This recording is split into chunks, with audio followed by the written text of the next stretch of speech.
اس لیے کہ اللہ رب العزت والجلال نے آپ کی پوری زندگی کو ہمارے اور آپ کے لیے رہتی دنیا تک کے انسانوں کے لیے ایک بہترین آئیڈیل اور نمونہ بنایا ہے۔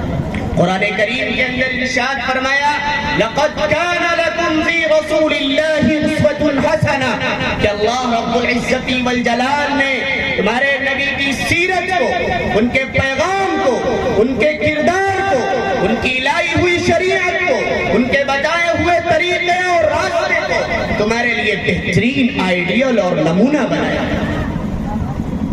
آج انہی کے واقعات، انہی کے کردار، انہی کے زندگی کے بہت سارے پہلوؤں پر نظر ڈالی جائے گی۔ آج میں چند باتیں آپ حضرات کے سامنے لے کر آیا ہوں۔ ایک صحابی حضرت ابو دجانہ رضی اللہ عنہ، جلیل القدر صحابی، وہ جنگ بدر میں بھی شریک ہوئے، جنگ احد میں بھی شریک ہوئے، جنگ خندق میں بھی شریک ہوئے۔ ایک مرتبہ نبی کریم صلی اللہ علیہ وسلم نے اپنی تلوار یوں اٹھا کر کہا کہ میری اس تلوار کا کون حق ادا کرے گا؟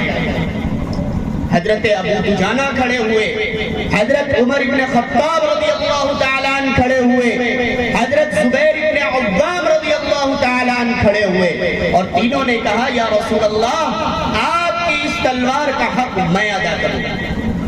نبی کریم صلی اللہ علیہ وسلم نے غور و فکر کیا اور حضرت ابو دجانہ کے ہاتھ میں وہ تلوار دی۔ آپ جنگ میں شریک ہوئے۔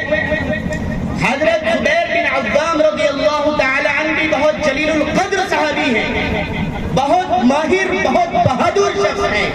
وہ کہتے ہیں میرے دل کے اندر تھوڑی سی یہ بات آ گئی کہ اللہ کے رسول صلی اللہ علیہ وسلم نے مجھے چھوڑ کر حضرت ابو دجانہ کو اپنی تلوار دے دی۔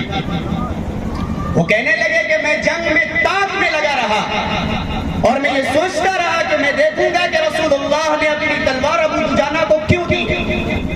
حضرت ابو دجانہ میدان میں نکلتے ہیں، 3000 کا قافلہ آتا ہے، آپ اکیلے ہی اس کا مقابلہ کرتے، واپس نکلتے ہیں، جب واپس آتے ہیں تو پھر 3000 کا لشکر آپ کے سامنے آتا ہے، آپ اکیلے ہی ان کا مقابلہ کرتے، پھر ایک بہت ہی بہادر، بہت بڑا پہلوان شخص آپ کے سامنے آتا ہے۔ حضرت زبیر بن العوام کہتے ہیں کہ ابھی تک تو چند لوگوں کا قافلہ تھا، اب میں دیکھ رہا ہوں کہ اب سامنے آمنے اور سامنے کی جو لڑائی ہے وہ ایک پر ایک ہے۔ سامنے ایک طرف ابو دجانہ ہے اور دوسری طرف ایک بہادر، لہیم، شہین، طاقتور انسان ہے۔ حضرت ابو دجانہ اپنے کارنامے کے ذریعے، اپنی بہادری کے ذریعے اس کا بھی کام تمام کرتے ہیں۔ وہ ابو دجانہ بالکل آخری وقت میں آتے، جب ان کی زندگی کا آخری وقت ہوتا ہے، اور وہ چند صحابہ سے کہتے ہیں کہ میرے پاس ایک ایسی چیز ہے، مجھے امید ہے کہ اللہ رب العزت والجلال میری بخشش کر دے گا۔ لوگوں نے کہا کیا وہ جنگ بدر میں شرکت؟ جنگ بدر کے بارے میں آپ کو معلوم ہوگا کہ جنگ بدر میں جو حضرات شریک ہوئے ہیں، اللہ تبارک تعالیٰ نے فرمایا کہ بدری کی تمام اگلی اور پچھلی غلطیاں سب معاف کر دی گئی، اب وہ جو چاہے کریں۔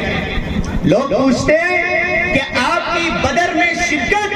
کہا نہیں۔ آپ کی احد میں شرکت؟ کہا نہیں۔ آپ کی جنگ خندق میں شرکت؟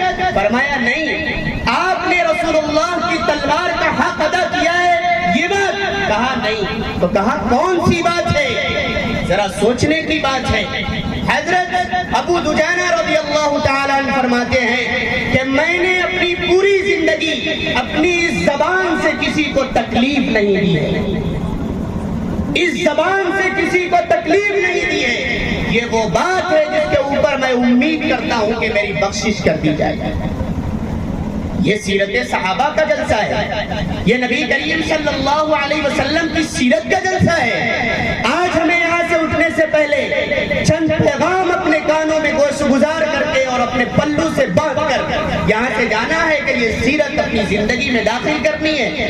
آج مجھے بتلایا جائے ابو دجانہ جس کے اوپر اپنی بخشش کی پوری امید رکھے ہوئے ہیں، آج ہم میں سے کوئی شخص ہے جو یہ کہے کہ میں بھی اپنی زبان کی حفاظت کی وجہ سے، کسی کو برا بھلا نہ کہنے کی وجہ سے، کسی کو گالی نہ دینے کی وجہ سے، کسی کو تکلیف نہ دینے کی وجہ سے، کسی کی چغلی نہ کرنے کی وجہ سے، کسی کی غیبت نہ کرنے کی وجہ سے میں بھی اپنی زبان کی حفاظت کے نتیجے میں بخش دیا جاؤں گا۔